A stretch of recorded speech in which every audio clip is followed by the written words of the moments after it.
विलास घुले हत्या प्रकरणात बजरंग सोनवणेंच्या मुलाची चौकशी सुरू झाली आहे। सौरभ सोनवणे याची 1.5 तासापासून चौकशी सुरू आहे। सौरभ सोनवणेचं पुरवणी जबाबामध्ये नाव घेण्यात आलं होतं।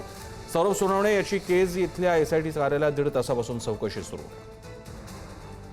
उदय नागरगोजे अधिक माहिती देत आहेत। उदय, काय चाललंय या बाबतीत?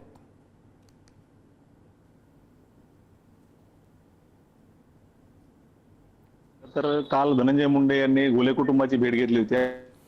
कुठेतरी या सगळ्या प्रकरणातील तपासाला वेग आला होता। सायंकाळच्या सुमारास एसआयटीनं सोनवणेंच्या घराची देखील झाडाझडती केली फुटेज असेल किंवा गाडीची माहिती घेतली होती आणि त्याच वेळी सौरभ सोनवणे याला आज एसआयटी समोर उपस्थित राहण्याची देखील नोटीस बजावली होती। त्यानुसार आज सकाळी 11:30 वाजता सौरभ सोनवणे हा केज येथील एसआयटीच्या कार्यालयात हजर झाला आणि गेल्या 1.5 त्याची आता चौकशी सुरू असल्याचं आपल्याला पाहायला मिळतं। या प्रकरणात 9 आरोपींच्या विरोधात गुन्हा दाखल झालाय, परंतु रमेश घुले जे फिर्यादी आहेत आणि विलास घुले यांचे बंधू आहेत त्यांनी पुरवणी जबाब जो दिला होता त्या जबाबामध्ये सौरभ सोनवणे याचं नाव घेतलं होतं आणि त्यानंतर आता ही सगळी चौकशी सुरू। या प्रकरणात धनंजय मुंडे यांनी पोलिसांच्या तपासावर देखील प्रश्नचिन्ह उपस्थित केलं होतं, कारण जो 10वा आरोपी आहे तो लाडका आहे का पोलिसांचा, असा देखील सवाल उपस्थित केला होता। यानंतर आता पोलीस तपास करतायत आणि या आरोपामध्ये कितपत तथ्य आहे।